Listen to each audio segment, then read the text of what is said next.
ഞാൻ സുനിൽ കുമാർ പട്ടുവക്കാരൻ. ഇന്നത്തെ topic GST part 24 ആണ്. പാർട്ട് 1 തൊട്ട് 23 വരെയുള്ള വീഡിയോസ് പാഠഭാഗങ്ങൾ നിങ്ങൾ കണ്ടിരിക്കുമെന്ന് വിശ്വസിക്കുന്നു. അതുപോലെ തന്നെ ഇൻകം ടാക്സിൻ്റെയും TDSൻ്റെയും വീഡിയോസ് നിങ്ങൾ കണ്ടിരിക്കുമെന്ന് വിശ്വസിക്കുന്നു. സ്മാർട്ട് ഫൈനാൻസ് മാനേജർ എന്ന ചാനൽ ഇതുവരെ സബ്സ്ക്രൈബ് ചെയ്യാൻ വിട്ടുപോയിട്ടുണ്ടെങ്കിൽ മറക്കാതെ സബ്സ്ക്രൈബ് ചെയ്യുക. കാരണം എല്ലാം പ്രാക്ടിക്കലായിട്ടുള്ള ഒരു വ്യൂ പോയിന്റിലൂടെയാണ് ഈ വീഡിയോസ് മുഴുവൻ കടന്നു പോകുന്നത്. ഇന്നത്തെ വീഡിയോയും അതുപോലെ തന്നെ ഒരു പ്രാക്ടിക്കൽ സിനാരിയോയുമായി ബന്ധപ്പെട്ടിട്ടുള്ള കാര്യങ്ങളാണ്. കാരണം ലാസ്റ്റ് കഴിഞ്ഞ വീഡിയോസിൽ ഞാൻ പറഞ്ഞിട്ടുണ്ട്, എല്ലാവർക്കും ഇപ്പോൾ GSTയുടെ നോട്ടീസ് കിട്ടാൻ തുടങ്ങിയിട്ടുണ്ട്. അതിൻ്റെ അകത്ത് മെയിൻ അത് എനിക്ക് തോന്നുന്നു ലാസ്റ്റ് കുറേ ദിവസങ്ങളിൽ ആ വീഡിയോ ഇട്ടതിന് ശേഷം ഒരുപാട് കോളുകൾ വന്നിരിക്കുന്നത് ഇതിൻ്റെ പല കാര്യങ്ങളെയും കുറിച്ച് അന്വേഷിച്ചുകൊണ്ടാണ്. അതായത് മെയിനായിട്ട് അതിൻ്റെ അകത്ത് റീസൺ വന്നിരിക്കുന്നത് Gstr-3Bയിലെടുത്ത ഇൻപുട്ടും Gstr-2Aയിൽ വന്ന ഇൻപുട്ടും തമ്മിലുള്ള ഡിഫറൻസ് തന്നെയാണ്. അത് എല്ലാ കിട്ടിയ ലെറ്ററിലൊക്കെ അധിക ആൾക്കാരുടെയും സബ്ജക്റ്റ് വിഷയം. അതെങ്ങനെ റീകൺസിൽ ചെയ്ത് കൊണ്ടുപോകുന്നുള്ളതൊക്കെയാണ്. കാരണം നമ്മൾ അതിൻ്റെ അകത്ത് മുന്നേ പറഞ്ഞ വീഡിയോയിൽ പറഞ്ഞ പോലെ തന്നെ ആ സമയത്ത് Gstr-2A ഒരു ഇമ്പോർട്ടൻ്റ് കാര്യം അല്ലാത്തതുകൊണ്ട്, മീൻസ് അങ്ങനെ ടാക്സ് പേയേഴ്സിന് ബോധ്യമല്ലാത്തതുകൊണ്ട്, അങ്ങനെ ഒരു നോട്ടിഫിക്കേഷനിലൂടെ ഒരു കാര്യം GST ഡിപ്പാർട്ട്മെന്റ് പറയാത്തത് കൊണ്ട് തന്നെ ആരും ഇത് രണ്ടും കമ്പയർ ചെയ്തിട്ട് Gstr-3Bയും 2Aയും കമ്പയർ ചെയ്തിട്ടുള്ള ഒരു മന്ത്ലി സമ്മറി റിപ്പോർട്ടൊന്നും പ്രിന്റ് എടുത്തു വെച്ചിട്ടുണ്ടായിരുന്നില്ല. അതുകൊണ്ട് തന്നെ ഇപ്പോഴെല്ലാവരും അത് വെച്ച് ബുദ്ധിമുട്ട് വന്നു. എന്നെ വിളിച്ച് 1-2 ആൾക്കാർ എങ്ങനെയാണ് ചെയ്തിരിക്കുന്നത് വെച്ച് കഴിഞ്ഞാൽ, ആനുവൽ റിട്ടേൺ ചെയ്യുന്ന സമയത്ത് ആനുവൽ റിട്ടേണിൽ എന്താണോ വന്നിരിക്കുന്നത് അത് വെച്ച് തന്നെ ഫയൽ ചെയ്തു. അതും ആ ആനുവൽ റിട്ടേണിൽ കണ്ട Gstr-2Aയിലെ ഇൻപുട്ട് എന്ന് പറഞ്ഞതും 3Bയിൽ എടുത്തതുമായിട്ടൊന്നും ഒരു റീകൺസിലേഷൻ ഒന്നും അവർ ചെയ്തിട്ടുണ്ടായിരുന്നില്ല. ഇപ്പോൾ അതിൻ്റെ Gstr-2Aൻ്റെ പ്രിന്റ് ഔട്ട് എടുക്കുമ്പോഴേക്ക് ആദ്യം കണ്ട ഡിഫറൻസിൽ നിന്ന് വീണ്ടും താഴേക്ക് വന്നിരിക്കുന്നു. അതായത് കുറച്ചും കൂടി സപ്ലൈസ് ഫയൽ ചെയ്തിരിക്കുന്നു. അപ്പോൾ ഡിഫറൻസ് കുറഞ്ഞു എങ്കിലും ഡിപ്പാർട്ട്മെന്റ് ചോദിക്കുന്നത് ഈ ഡിഫറൻസ് ഒക്കെ എങ്ങനെയാണ് വന്നിരിക്കുന്നത്, ഇനി ആ ആദ്യം കാണിച്ചിരിക്കുന്ന ആനുവൽ റിട്ടേൺ ചെയ്യുമ്പോൾ വന്ന ഡിഫറൻസിൽ നിന്ന് എങ്ങനെയാണ് ഈ ചെറിയ എമൗണ്ടിലേക്ക് എത്തിയിരിക്കുന്നത്. പക്ഷേ ഈ സമയത്തൊന്നും ഒരു കറക്റ്റ് ഫോളോ അപ്പ് വെക്കാത്തത് കൊണ്ട്, ഒരു ഡീറ്റെയിൽസ് വെക്കാത്തത് കൊണ്ട് ടാക്സ് പേയേഴ്സ് ഉത്തരം കണ്ടെത്താൻ വേണ്ടിയിട്ട് വളരെയധികം വിഷമിക്കുകയാണ്. അതുകൊണ്ട് തന്നെ അവർക്ക് സപ്പോർട്ട് ആകുന്ന രീതിയിലുള്ള ഒരു വീഡിയോ ആണ് ചെയ്യുന്നത്. കാരണം കോമൺ ആയിട്ട് ഡിഫറൻസ് വരാനില്ല. കാരണം വെച്ചാൽ അവർക്ക് ഒരു ഇരുട്ടിൽ തപ്പുവാണ്. എങ്ങനെയാണ് ഇത് റീകൺസിൽ ചെയ്തിട്ട് ഈ ഡിഫറൻസിലുള്ള കാരണം GST ഡിപ്പാർട്ട്മെന്റിന്റെ മുന്നിൽ അവതരിപ്പിക്കേണ്ടതെന്ന് അറിയാതെ അവർ നിൽക്കുകയാണ്. അപ്പോൾ എന്തെങ്കിലും ഇതിനകത്ത് കുറച്ച് പോയിന്റുകൾ ഞാൻ പറയുകയാണ്. ചിലപ്പം അതിൽ ഏതെങ്കിലും അവർക്ക് ഹെൽപ്ഫുൾ ആയിട്ടെങ്കിൽ, കാരണം വിളിച്ച് 1-2 ആൾക്ക് ചില കാര്യങ്ങൾ പറഞ്ഞു കൊടുത്ത് ഹെൽപ്ഫുൾ ആയി. അപ്പോൾ ആ കുറച്ച് പോയിന്റാണ് ബാക്കിയുള്ളവരുമായിട്ടും ഷെയർ ചെയ്യുന്നത്. നോക്കുക, Gstr-3B വേഴ്സസ് Gstr-2A. എന്താണ് Gstr-3B എന്ന് നിങ്ങൾക്കറിയാം. ഞാൻ പറയാം, ഒരു സിമ്പിൾ ആയിട്ടുള്ള സെൽഫ് ഡിക്ലറേഷൻ ഒരു ഫോമായിരുന്നു Gstr-3B എന്ന് പറയുന്നത്. കാരണം അതൊരു സ്റ്റേറ്റ്മെന്റ്, എന്താ പെട്ടെന്ന് പൈസ നിങ്ങൾ കാൽക്കുലേറ്റ് ചെയ്തിട്ട് അടക്കാൻ വേണ്ടിയിട്ടുള്ള ഒരു സെൽഫ് ഡിക്ലറേഷനുള്ള ഒരു ഫോമാണ് Gstr-3B എന്ന് പറയുന്നത്. Simple summary return all normal tax payers must file monthly. Normal tax pair file ചെയ്യുന്ന ഒരു മന്ത്ലി റിട്ടേൺ ആണ് Gstr-3B എന്ന് പറയുന്നത്. എന്നാൽ Gstr-2A എന്ന് പറയുന്നത് when the suppliers file Gstr-1 all purchase related details are automatically captured in a form. അതാണ് Gstr-2A. നിങ്ങളുടെ സപ്ലയേഴ്സ് അവരുടെ Gstr-1 ചെയ്യുമ്പോൾ ആ ഡീറ്റെയിൽസ് ഒക്കെ ഓട്ടോമാറ്റിക് ആയിട്ട് ഒരു ഫോമിലേക്ക് പോയി വീഴും, ക്യാപ്ചർ ചെയ്യും. അതിനെയാണ് Gstr-2A എന്ന് പറയുന്നത്. അതായത് മറ്റുള്ള സപ്ലയേഴ്സിന്റെ Gstr-1 ആണ് നമ്മുടെ Gstr-2A. അതിനെ ബേസ് ചെയ്തുകൊണ്ട് വേണം ഇൻപുട്ട് ക്ലെയിം ചെയ്യാൻ എന്നാണ് ഇപ്പോഴത്തെ ഒരു സ്ട്രിക്റ്റ് ആയിട്ടുള്ള GST ഡിപ്പാർട്ട്മെന്റ് ഒരു വാദഗതി.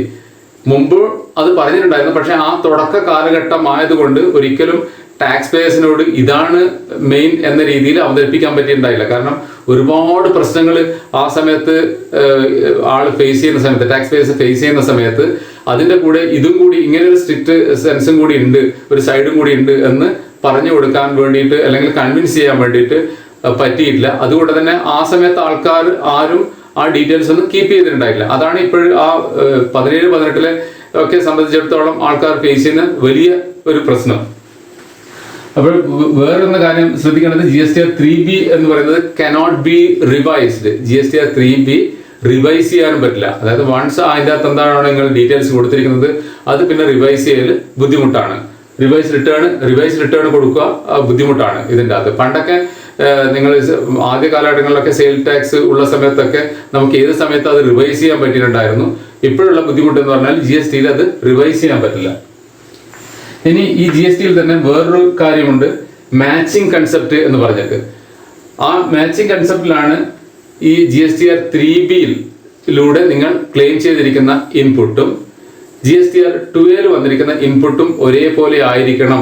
ഇല്ലെങ്കിൽ എക്സസ് എടുത്തു പോയിട്ടുണ്ടെങ്കിൽ നിങ്ങൾ റിവേഴ്സ് ചെയ്ത് കൊടുക്കണം, ഗവൺമെന്റിലേക്ക് തിരിച്ചടക്കണം എന്ന് പറയുന്ന ഒരു കൺസെപ്റ്റ് വന്നിരിക്കുന്നത്, ഈ ഒരു തിയറി വന്നിരിക്കുന്നത് ഈ മാച്ചിങ് കൺസെപ്റ്റിലൂടെയാണ്. ആ മാച്ചിങ് കൺസെപ്റ്റ്, അതായത് നിങ്ങൾ എടുത്തതും 2A വന്നതും ഒരുപോലെയാണെങ്കിൽ വിഷയമില്ല, മാച്ചിങ് ഈസ് പെർഫെക്റ്റ്. പക്ഷെ എടുത്തത് കൂടുതലാണെങ്കിൽ അവിടെ എന്ത് ചെയ്യണം, അത് നിങ്ങൾ തിരിച്ച് ഗവൺമെന്റിലേക്ക് അടക്കണം. മിസ്മാച്ച് വരാനുള്ള വിവിധ കാരണങ്ങളാണ് ഇവിടെ വിവരിക്കുന്നത്. Reasons for the difference. ഒന്ന്, supplier has not filed GSTR-1.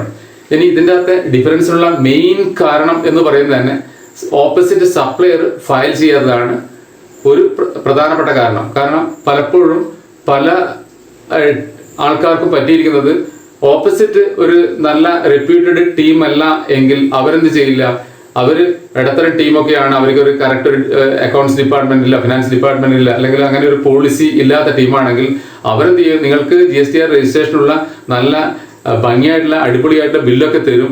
പക്ഷെ എന്ത് ചെയ്യില്ല, അവര് ഫയൽ ചെയ്യില്ല. അപ്പോൾ ഓപ്പോസിറ്റ് പാർട്ടി സപ്ലയർ ഫയൽ ചെയ്യാതിരുന്നാൽ എന്ത് സംഭവിക്കും, നമ്മളെ 2Aയിൽ അതൊരിക്കലും റിഫ്ലക്ട് ചെയ്യില്ല.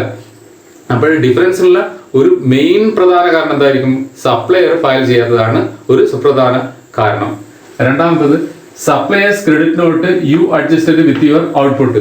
ഇനി അതുപോലെ തന്നെ സപ്ലയറിൽ നിന്ന് ക്രെഡിറ്റ് നോട്ട് കിട്ടിയാൽ ആദ്യത്തെ കൊല്ലങ്ങളിൽ എല്ലാവർക്കും കൺഫ്യൂഷൻ ആയിരുന്നു. എന്ത് ചെയ്തിട്ടുണ്ട്, സപ്ലയർ എടുക്കുന്ന ക്രെഡിറ്റ് നോട്ട് കിട്ടിയാൽ ആൾക്കാർ എന്ത് ചെയ്യും, അത് ഔട്ട്പുട്ടിനോട് കൂട്ടിയിട്ട് അടക്കും.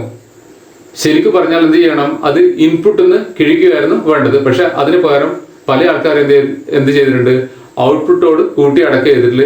ഈ സിറ്റുവേഷനിലും ഒരുപാട് ഡിഫറൻസ് വന്നവരുണ്ട്. ആ ക്രെഡിറ്റ് നോട്ട് ഒരുപാട് കിട്ടിയവർക്ക് ഇങ്ങനെ തന്നെ ട്രീറ്റ് ചെയ്തിട്ടുണ്ടെങ്കിൽ അവരുടെ ആനുവൽ റിട്ടേണിലൊക്കെ കാണുന്ന ഡിഫറൻസിനുള്ള മെയിൻ കാരണം ഇത് തന്നെയായിരിക്കും.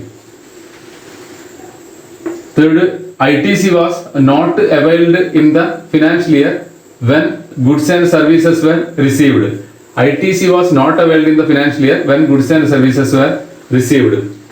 ഇനി 2017-18 നിങ്ങൾക്ക് ഗുഡ്സോ സർവീസോ കിട്ടിയിരിക്കുന്നത്. അപ്പോൾ എന്ത് ചെയ്യണം, നിങ്ങൾ ആ വർഷമായിരുന്നു നിങ്ങൾ എന്ത് ചെയ്യേണ്ടത്, ഇൻപുട്ട് ക്ലെയിം ചെയ്യേണ്ടത്. പകരം ഇൻവോയ്സ് ഒക്കെ ലേറ്റ് ആയിട്ട് കിട്ടിയിട്ടോ വല്ല കാരണത്താൽ നിങ്ങൾ എന്ത് ചെയ്യുന്നത് 18-19 ഇൻപുട്ട് ക്ലെയിം ചെയ്യുന്നതെങ്കിൽ അതും ഡിഫറൻസിന് കാരണമാകും. അപ്പോൾ എപ്പോഴാണോ സർവീസും ഗുഡ്സ് ആൻഡ് സർവീസസ് ലഭിച്ചിരിക്കുന്നത് ആ വർഷം തന്നെ ഇൻപുട്ട് ക്ലെയിം ചെയ്തില്ല എങ്കിൽ അതും ഒരു ഡിഫറൻസിന് കാരണമാകും. Okay. Fourth, supplier is having frequency of uploading GSTR-1 quarterly. ഇനി കുറേ ഭാഗം ആൾക്കാർ ക്വാർട്ടേർലി ഫയൽ ചെയ്യുന്ന ആൾക്കാരുണ്ട്. ഇവരെ സംബന്ധിച്ചിടത്തോളം വലിയ പ്രശ്നം എന്താണെന്ന് വെച്ച് കഴിഞ്ഞാൽ, ഞാൻ കണ്ടിട്ടുണ്ട് ഒരു ഇടത്തരം ആൾക്കാർക്കാണ് ഇത് ഈ ക്വാർട്ടേർലി ഇത് സെലക്ട് ചെയ്തിട്ടുണ്ടാവുക.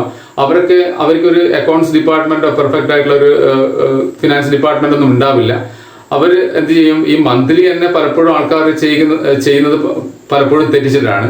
ഈ ക്വാർട്ടേർലി ചെയ്യുമ്പോഴെന്ത് ചെയ്യും, പല പർച്ചേസ് ബില്ല് മിസ്സായിട്ടും അങ്ങനെയൊക്കെയും, അല്ലെങ്കിൽ സെയിൽ ബില്ല് കറക്റ്റ് വെക്കാതെ കൊണ്ട് കീപ്പ് ചെയ്യാതെ കൊണ്ട് അതൊക്കെ തെറ്റിച്ചിട്ടും ഒക്കെ അടിച്ചിട്ട് എങ്ങനെയെങ്കിലും ആരെങ്കിലും ഒരു ജൂനിയർ ആയിട്ടുള്ള മീൻസ് GSTയെ കുറിച്ച് വലിയ ധാരണയൊന്നും ഇല്ലാത്ത ചെറിയ പയ്യന്മാരൊക്കെ പോയിട്ട് അത് ഫയൽ ചെയ്ത് കൊടുക്കും. അവർക്കാകുമ്പോൾ കാര്യമായിട്ട് പേയ്മെന്റ് ഒന്നും കൊടുക്കേണ്ടി വരില്ല. അപ്പോൾ ഇവരെ സംബന്ധിച്ചിടത്തോളം അതാണ് ക്വാർട്ടേർലി ചെയ്യേണ്ടു, അത് എളുപ്പമാണെന്നൊക്കെ പറഞ്ഞ് ചിലപ്പോൾ ക്വാർട്ടേർലിയും ചെയ്യില്ല, അതൊക്കെ കൂട്ടി വെച്ച് പിന്നെ എപ്പോഴെങ്കിലും ചെയ്യും. അങ്ങനെയൊക്കെ ഒരു എന്താ പറയുക, ഒരു സ്ട്രിക്റ്റ് സെൻസിൽ അക്കൗണ്ട്സ് ഡിപ്പാർട്ട്മെന്റിനെ കൊണ്ടുപോകാത്ത ആൾക്കാരെ ഒരു ക്വാർട്ടേർലി ഫയലിംഗ് ടീമുമായിട്ട് നമ്മൾ ബന്ധപ്പെട്ടിട്ടുണ്ടെങ്കിൽ അവിടെയും എന്ത് സംഭവിക്കും, ഇതേപോലെ നമുക്ക് ബില്ല് കിട്ടിയിട്ടുണ്ടാവും, നമ്മൾ അക്കൗണ്ട് ചെയ്തിട്ടുണ്ടാവും, അവരൊരിക്കലും ഫയലിങ്ങേ ചെയ്തിട്ടുണ്ടാവില്ല. കാരണം അതിന് ഫയൽ ആ സമയത്ത് ചെയ്തിട്ടുണ്ടെങ്കിൽ നമ്മുടെ ബില്ല് ചിലപ്പം വന്നിട്ടുണ്ടാവില്ല. കാരണം അങ്ങനെ ഒരു പെർഫെക്റ്റ് ആയിട്ട് അക്കൗണ്ട്സ് ഒന്ന് കീപ്പ് ചെയ്യുന്ന ആൾക്കാരായിരിക്കില്ല. ചിലപ്പോൾ മാനുവൽ ബില്ലൊക്കെ ആയിരിക്കും, കുറച്ച് എഴുതി അവിടെ ഇട്ട് കുറച്ച് എഴുതി ഇവിടെ ഇട്ട് കയ്യിൽ കിട്ടിയത് ആ സമയത്ത് ഒന്ന് എടുത്ത് നോക്കിയിട്ട് എന്തെങ്കിലും അടിച്ചു കയറ്റും. ചിലപ്പോൾ ആ ഓർഡർ നമ്പറിൽ പോലും കാര്യങ്ങൾ ഉണ്ടാവില്ല.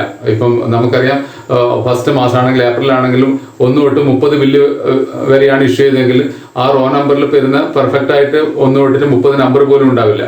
അതുപോലും തിരിച്ചറിയാത്ത രീതിയിൽ ചിലപ്പോൾ ആൾക്കാർ എന്ത് ചെയ്യും, അങ്ങ് ഫയൽ ചെയ്തു പോകും. നിർഭാഗ്യവശാൽ നമ്മളെ ബില്ല് അതിൻ്റെ അകത്ത് പെട്ടുപോയിട്ടുണ്ടെങ്കിൽ, മിസ്സായിട്ടുണ്ടെങ്കിൽ നമ്മുടെ ഇൻപുട്ട് 2A കയറി വരില്ല. അടുത്ത point ITC availed as per RCM. അതുപോലെ തന്നെ RCM ഇൻപുട്ട് ക്ലെയിം ചെയ്തും ഇതിന് കാരണമാണ്, ഡിഫറൻസിന് കാരണമാകും. ITC availed twice by mistake. ഇനി ചിലപ്പോഴെന്ത് ചെയ്യും, ഈ നമ്മൾ പറഞ്ഞില്ലേ കറക്റ്റ് ഒരു അക്കൗണ്ട്സ് ഡിപ്പാർട്ട്മെന്റ് ഇല്ലാത്ത സ്ഥലത്ത് എന്ത് ചെയ്യും, ചിലപ്പം ബില്ല് ഒരു കോപ്പി എടുത്ത് വെച്ചിട്ടുണ്ടാവും, വേറൊരു കോപ്പി വേറെ ആരും കൊണ്ട് കൊടുത്തിട്ടുണ്ടാവും. ഇങ്ങനെയൊക്കെ ആയിട്ട് ചിലപ്പോൾ അക്കൗണ്ട് ചെയ്ത് തന്നെ വീണ്ടും അക്കൗണ്ട് ചെയ്തിട്ടുണ്ടാവും. കാരണം അങ്ങനെ ഒരു പ്രോപ്പർ അക്കൗണ്ടിങ് സിസ്റ്റം ഇല്ല, അല്ലെങ്കിൽ അക്കൗണ്ട്സിൽ ഒരാളില്ല. ആരെങ്കിലും വന്ന് പാർട്ട് ടൈം ആയിട്ട് അരമണിക്കൂർ കൊണ്ടോ 1 മണിക്കൂർ കൊണ്ടോ ഒരു ടാർഗറ്റ് ബേസ് ആയിട്ട് ചെയ്തിട്ട് പോകുന്നതാണെങ്കിൽ ചിലപ്പോൾ അവർ അത് ഒത്തുനോക്കാൻ നിൽക്കില്ല, ഈ അടിച്ചത് തന്നെ അടിച്ചു പോയോ, ചിലപ്പോൾ ഇതിന്റെ ഒരു കോപ്പി കറക്റ്റ് ഫയൽ ചെയ്തിട്ടില്ലെങ്കിൽ അടുത്ത മാസം കിട്ടും. അപ്പോൾ ആ അക്കൗണ്ടന്റ് വന്നിട്ട് നോക്കുമ്പോഴേക്ക് ഇതിന് മുമ്പത്തെ മാസം ഇതേ ബില്ല് ഞാൻ ടൈപ്പ് ചെയ്തിട്ടുണ്ടോ അല്ലെങ്കിൽ പർച്ചേസ് ആയിട്ട് എൻട്രി ചെയ്തിട്ടുണ്ടോ എന്നൊന്നും നോക്കാതെ വീണ്ടും എന്ത് ചെയ്യും, അത് വീണ്ടും ടൈപ്പ് ചെയ്യും, അത് ക്ലെയിം ചെയ്യാൻ നോക്കും. അപ്പോൾ അങ്ങനെയൊക്കെയുള്ള കുറെ പ്രശ്നങ്ങളും ഇതിനകത്ത് വരാൻ ചാൻസസ് ഉണ്ട്. ITC availed twice by mistake. 7th, transactional credit was claimed in TRAN 1 and 2. അതുപോലെ തന്നെ ട്രാൻസാക്ഷണൽ ക്രെഡിറ്റ് ട്രാൻ 1ലും 2ലും ക്ലെയിം ചെയ്തിട്ടുണ്ടെങ്കിൽ അതും കൂടി ഈ ഡിഫറൻസിന് കാരണമാകുന്നുണ്ട്. ഇനി in site claimed in Gstr-3B includes ineligible credit. ഇനി വേറൊരു ഇതും കൂടി കണ്ടിരിക്കുന്നത്, ചിലപ്പോൾ നിങ്ങൾ ബുക്സിൽ കണ്ട നിങ്ങൾ 3Bയിൽ ക്ലെയിം ചെയ്യാൻ വേണ്ടിയിട്ട് ബുക്സ് ഓഫ് അക്കൗണ്ട്സിൽ അടിച്ചതും, അതേപോലെ തന്നെ ഈ സൈറ്റിൽ എന്തുണ്ട് GSTR ക്ലെയിംഡ് ഇൻ 3B എന്ന് പറഞ്ഞിട്ട് ഒരു സ്റ്റേറ്റ്മെന്റ് ഉണ്ട്. ആ സ്റ്റേറ്റ്മെന്റിൽ വന്ന ഫിഗറും ഒത്തു നോക്കുമ്പോൾ ചിലപ്പോൾ ഡിഫറൻസ് കാണുന്നത് ഈ സൈറ്റിൽ കാണുന്നതിൻ്റെ അകത്ത് GSTR ക്ലെയിംഡ് ഇൻ 3B എന്ന് പറഞ്ഞതിൻ്റെ അകത്ത് ക്ലെയിം ചെയ്തതും ഇൻഎലിജിബിൾ ആയിട്ടുള്ള നമ്മൾ ക്ലെയിം ചെയ്യാത്തതിന്റെ ടോട്ടലും കൂടിയിട്ടാണ് അതിൻ്റെ അകത്ത് ആ 2 ടോട്ടലാണ് കാണിക്കുന്നത്. അതായത് Gstr-3Bയിൽ നിങ്ങൾ ഒരു 4th ആ ടേബിളിലാണ് ഈ ക്ലെയിം ചെയ്തതും ഇൻഎലിജിബിളും കാണിക്കുന്നത്. വേറെ കോളത്തിലാണ് ക്ലെയിം ചെയ്തത്, വേറെ കോളത്തിലാണ് കാണിക്കുന്നത്. അതിന്റെ താഴെയുള്ള ഒരു കോളത്തിലാണ് ഇൻഎലിജിബിൾ കാണിക്കുന്നത്. സ്വാഭാവികമായിട്ട് നിങ്ങൾ ചിന്തിക്കും, അത് ഞാൻ ക്ലെയിം ചെയ്തിട്ടില്ലല്ലോ, ഇൻഎലിജിബിൾ അല്ലേ, അത് വേറെയാണ്. അപ്പൊ നമ്മൾ എന്ത് ചെയ്യാം, മുകളിലത്തെ ടോട്ടലിന്റെ ഇതെടുത്തിട്ടായിരിക്കും ഞാൻ ക്ലെയിം ചെയ്ത് 3Bയിലൂടെ ക്ലെയിം ചെയ്ത ടോട്ടൽ ഇതാണ് എന്ന് പറഞ്ഞിട്ട് ഒരു പ്രിന്റ് ഒക്കെ എടുത്തു വെക്കുക.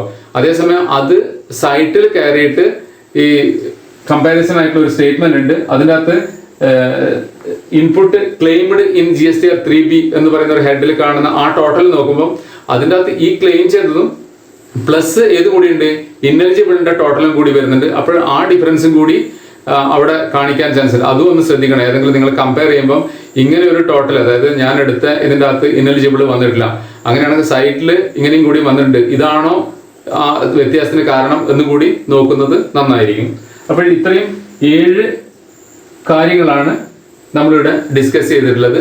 എല്ലാവർക്കും ഇത് കൊണ്ടായിരിക്കുമോ എന്നറിയില്ല. കാരണം നമ്മൾ മുമ്പേ പറഞ്ഞിട്ടുണ്ട്, പഴയ അക്കൗണ്ടിങ് സിസ്റ്റത്തെ കമ്പയർ ചെയ്യുമ്പോൾ ഏറ്റവും വലിയ ഡോക്യുമെന്റേഷൻ വേണ്ട ഒരു അക്കൗണ്ടിങ് സിസ്റ്റമാണ് GST. അതാത് സമയത്ത് വളരെ പെർഫെക്റ്റ് ആയിട്ട്, അതായത് ഫ്യൂച്ചറിൽ കൂടി നോക്കിയാൽ മനസ്സിലാകുന്ന രീതിയിൽ ഒരു ഡോക്യുമെന്റേഷൻ, ഒരു ബാക്ക് സപ്പോർട്ടിങ് റിപ്പോർട്ടുകൾ ഇതിൻ്റെ അകത്ത് എടുത്തു വെച്ചിട്ടില്ല എങ്കിൽ പിന്നീട് വരുന്ന സമയങ്ങളിൽ നക്ഷത്രം എണ്ണാൻ വേണ്ടിയിട്ട് ഇത് മാത്രം മതി. കാരണം എത്ര സമയം, എത്ര ദിവസം, എനിക്ക് തോന്നുന്നു ഇപ്പോൾ റീസെന്റ് ആയിട്ട് വിളിച്ച ഓരോ കുട്ടികളൊക്കെ എത്രയോ ദിവസമായിട്ട് ചെറിയ എമൗണ്ടിന് വേണ്ടിയിട്ട് സെർച്ച് ചെയ്ത് അത് കാണാൻ കഴിയില്ല, അത്രയും ടൈം എടുത്തുകൊണ്ട്. അപ്പൊ ഈ ചെറിയ ഒരു അതാത് സമയത്ത് ചെയ്യേണ്ട ഒരു കാര്യത്തിന് വേണ്ടിയിട്ടായിരിക്കും പിന്നെ എത്രയോ സമയം നമ്മൾ ചെലവഴിക്കേണ്ടി വരിക. അതും കണ്ടെത്താൻ കഴിയണമെന്ന് പോലും ഇല്ല. അങ്ങനെ ഒരു അവസ്ഥയിൽ, പ്രത്യേകിച്ച് ആദ്യത്തെ കൊല്ലങ്ങളിൽ അറിയാലോ, അത്രയും കൺഫ്യൂഷനുള്ള ഒരു കാലഘട്ടമായിരുന്നു. അതുകൊണ്ട് തന്നെ ആരും എടുത്തു വെച്ചിട്ടില്ല. ഇപ്പോഴും അതിന്റെ സീരിയസ്നെസ് എനിക്ക് തോന്നി ഫസ്റ്റ് ഇയറിന്റെ ഈ നോട്ടീസ് വരുന്നതോടുകൂടി. മാത്രമല്ല ഇപ്പോഴും നോട്ടിഫിക്കേഷൻ പ്രകാരമൊക്കെ ഞാൻ പറഞ്ഞില്ല 36 സബ് റൂൾ 4 ഒക്കെ വന്ന് ഒരുപാട് നോട്ടിഫിക്കേഷനൊക്കെ അതുമാതിരി ഡിസ്കഷനിൽ വന്നേരം ആൾക്കാർക്ക് ഏകദേശം ബോധ്യപ്പെട്ടു 2A എന്താണ്, അതിന്റെ ഇമ്പോർട്ടൻസ് എന്താണ്, അതും 3Bയും തമ്മിൽ എങ്ങനെയാണ് മാച്ച് ചെയ്ത് കൊണ്ടുവരേണ്ടതെന്നൊക്കെ ഉള്ള കാര്യങ്ങൾ അധികം ആൾക്കാർക്ക് മനസ്സിലായി. പക്ഷേ ഇത് പഴയ പീരീഡിൽ ഇത് അത്രയും പറഞ്ഞു കൊടുക്കാത്തത് കൊണ്ട് തന്നെ അത്തരം കാര്യങ്ങൾക്ക് അവരത്ര ഇമ്പോർട്ടൻസ് കൊടുത്തില്ല. അതുകൊണ്ടാണ് ഇത്രയും ഡിഫറൻസ് വന്ന് ഭവിക്കാൻ കാരണം. അപ്പോൾ ഇതിൻ്റെ അകത്ത് പറഞ്ഞ ഏതെങ്കിലും കാരണം കൊണ്ടാവാം, അല്ലെങ്കിൽ ഇതിൽ ഇത്രയും കാര്യങ്ങളെ എനിക്ക് ഏകദേശം അറിയും, ഇതിൽ ഞാൻ അറിയുന്ന കാര്യങ്ങളാണ് പറഞ്ഞത്. ഇത് എനിക്കറിയാത്ത ഏതെങ്കിലും കാരണങ്ങൾ കൊണ്ടും ചിലപ്പോൾ എനിക്ക് ഓർമ്മയിൽ തോന്നിയ കുറച്ച് പ്രധാനപ്പെട്ട കാര്യങ്ങൾ ഞാൻ കുട്ടികളായിട്ട് ലാസ്റ്റോട്ട് വിളിച്ചിരുന്ന കുട്ടികളൊക്കെ ആയിട്ട് ഷെയർ ചെയ്തിട്ട്, അപ്പോൾ അവർക്ക് ഇതിനകത്തൊക്കെ കുറച്ച് കാര്യങ്ങൾ വന്നിട്ടുണ്ടായിരുന്നു.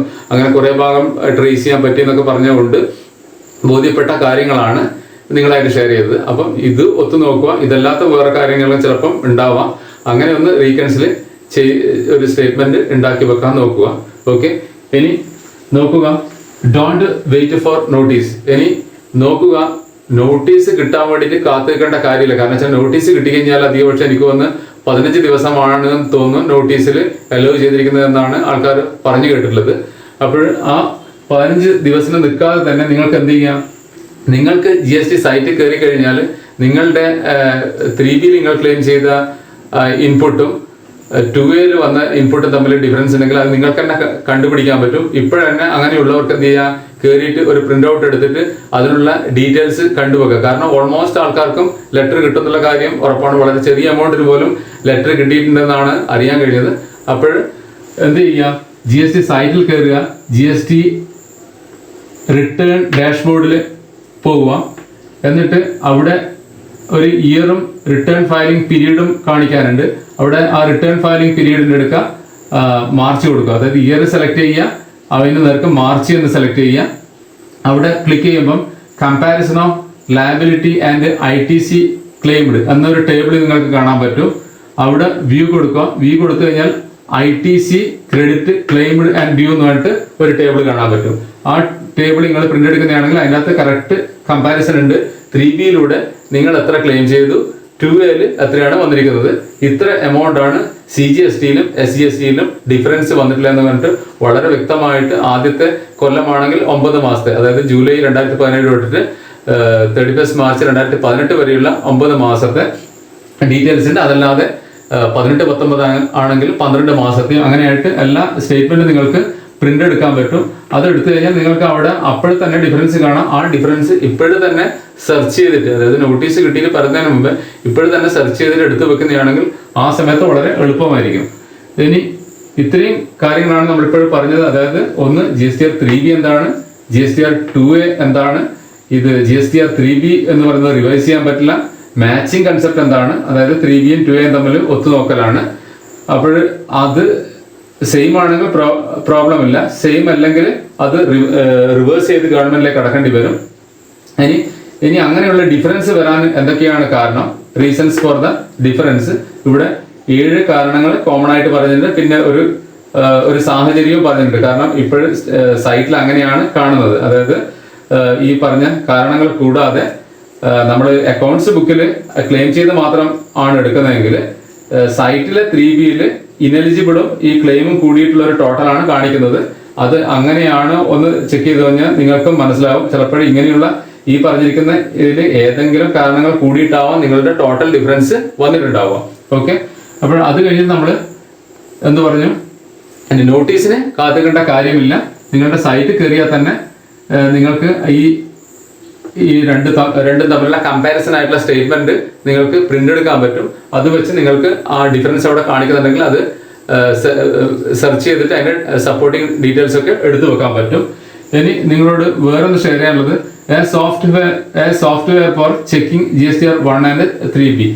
ഇനി നമ്മൾ പറഞ്ഞല്ലോ ഇതിനകത്ത് കുറേ ആൾക്കാർ ഫയൽ ചെയ്തിനോ ഇല്ലയോ എന്നുള്ളത് എപ്പോഴും. അപ്പൊ നമുക്ക് ഒരുപാട് ട്രാൻസാക്ഷൻ ഉള്ളവർക്ക് ഇത് സെർച്ച് ചെയ്ത് കണ്ടുപിടിക്കൽ ബുദ്ധിമുട്ടാണ്.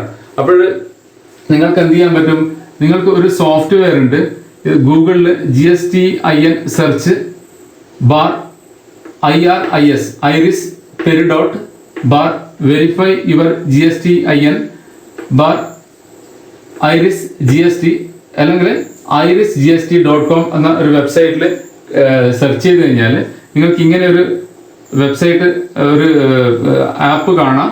Application for GSTN health check എന്ന് പറഞ്ഞിട്ട് ഹെഡിങ് കാണും.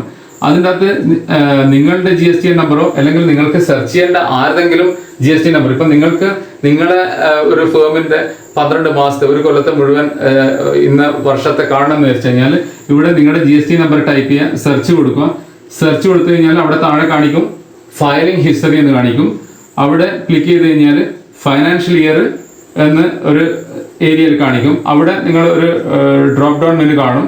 അവിടെ 2017, 18, 18, 19, 19, 20 എന്നൊക്കെ പറഞ്ഞിട്ട് ഇയർ ഇങ്ങനെ നിരത്തി കാണിക്കും. നിങ്ങൾക്ക് ഏത് വർഷത്തെയാണോ അവിടെ സെലക്ട് ചെയ്തിട്ട് ക്ലിക്ക് ചെയ്ത് കഴിഞ്ഞാൽ എന്ത് ചെയ്യാം, നിങ്ങൾക്ക് ആ വർഷം നിങ്ങൾ ഏതൊക്കെ ഡേറ്റിനാണ് GSTR1 GSTR3B ഫയൽ ചെയ്തിരിക്കുന്നത് അതിന്റെ ചാർട്ട് തന്നെ കാണാം. കാരണം പലപ്പോഴും നിങ്ങളുടെ ഫയൽ ചെയ്ത പ്രിന്റ് എടുത്ത GSTR3Bയിലും 1ലും പോലും ചിലപ്പോൾ ഡേറ്റ് ട്രേസ് ചെയ്ത് കണ്ടുപിടിക്കലൊക്കെ ബുദ്ധിമുട്ടായിരിക്കും. ചിലതിൻ്റെ അകത്തൊക്കെ കാണിക്കുന്ന തന്നെ ഉണ്ടായിട്ടില്ല എന്നാണ് എൻ്റെ ഓർമ്മ.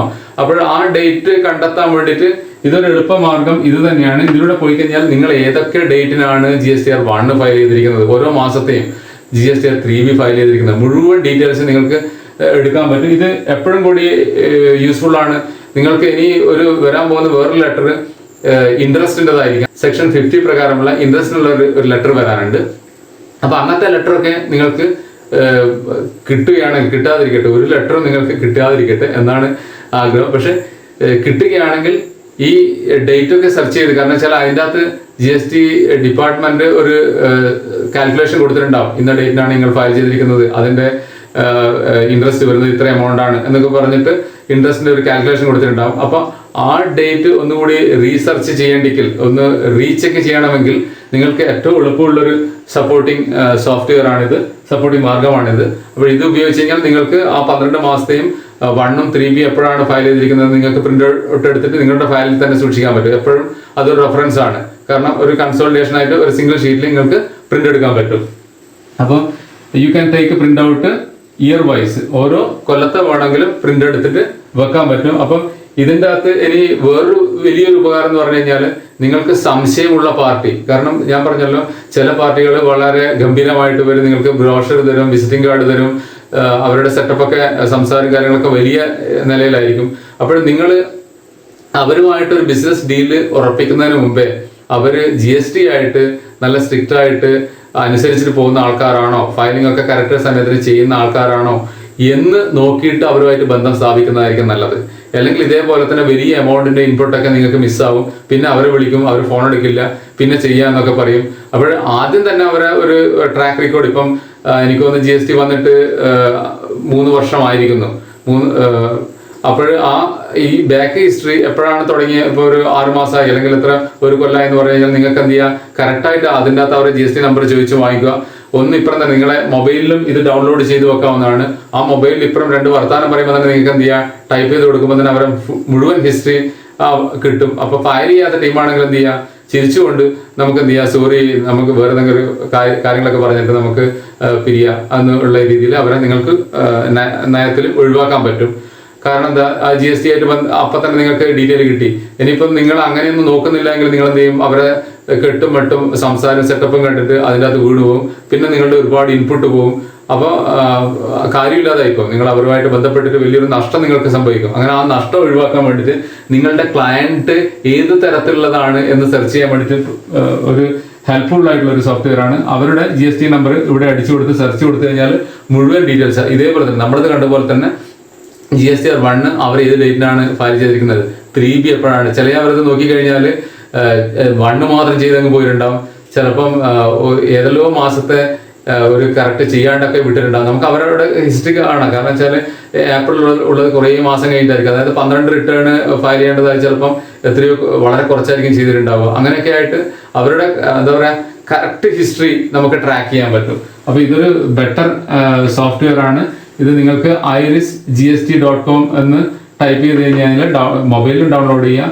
അതേപോലെ തന്നെ കമ്പ്യൂട്ടറിൽ നോക്കുന്നതാണെങ്കിൽ നിങ്ങൾക്ക് അടിച്ച് വരുമ്പോൾ ഒരു പച്ച ഒരു ബാക്ക്ഗ്രൗണ്ടിലാണ് വരിക, application for GSTN health check എന്നൊക്കെ പറഞ്ഞിട്ട്. ഇതെന്ത് ചെയ്യാം, നമുക്ക് ഇപ്പോഴും ഈ 17, 18 എങ്ങനെ ഒരു ചെറിയ ഹെൽപ്പ് കിട്ടുന്നുണ്ട്. നമുക്ക് ചില ഈ ഡിഫറൻസ് വന്ന സമയത്ത് ചില ടീമിനെ കുറിച്ച് നമുക്ക് സംശയമായിരിക്കാം. കാരണം മെയിൻ പർച്ചേസ് ഉള്ള പാർട്ടി അധികപക്ഷം വളരെ കൃത്യമായിട്ട് ഫയൽ ചെയ്യുന്ന ആൾക്കാരായിരിക്കാം. അതിൻ്റെ ഇടക്കൂടെ നമ്മൾ ചെറിയ കാര്യങ്ങളൊക്കെ പർച്ചേസ് ചെയ്ത ആൾക്കാരുണ്ടാവാം, അല്ലെങ്കിൽ ചില എക്സ്പെൻസിന് ഇൻപുട്ടുമായി ബന്ധപ്പെട്ടിട്ടുള്ള ടീമൊക്കെ ഉണ്ടാവാം. അങ്ങനെയുള്ള ടീമുകൾ ഫയൽ ചെയ്തിട്ടുണ്ടോ ഇല്ലയോ എന്നുള്ളത് അവരുടെ ബില്ല് എടുത്തിട്ട് അതിൻ്റെ അകത്ത് GST നമ്പർ ഇവിടെ ടൈപ്പ് ചെയ്ത് കൊടുത്ത് സെർച്ച് കൊടുത്തു കഴിഞ്ഞാൽ നമുക്കറിയാം, ഓ ഇവർ ഫയൽ ചെയ്തിട്ടില്ല. അപ്പോൾ വൺ ഓഫ് ദി റീസൺ ഇതാണ്, ഈ പാർട്ടിയുടെ ഇൻപുട്ട് വന്നിട്ടില്ല. അപ്പം അങ്ങനെ ഈ നമ്മളെ ഇപ്പം കിട്ടിയ നോട്ടീസിനുള്ള ഈ ഡിഫറൻസ് സെർച്ച് ചെയ്യാനും ഇത് കുറച്ച് യൂസ്ഫുൾ ആയിരിക്കും. അപ്പോൾ ഈ ഡീറ്റെയിൽസ് നോട്ട് ചെയ്ത് വെക്കുക, irisgst.com എന്ന് പറഞ്ഞിട്ട്. അപ്പോൾ അതും നിങ്ങൾക്ക് യൂസ്ഫുൾ ആവും. അപ്പോൾ ഇത്രയും പറഞ്ഞുകൊണ്ട് നിർത്തുന്നു. താങ്ക്സ്.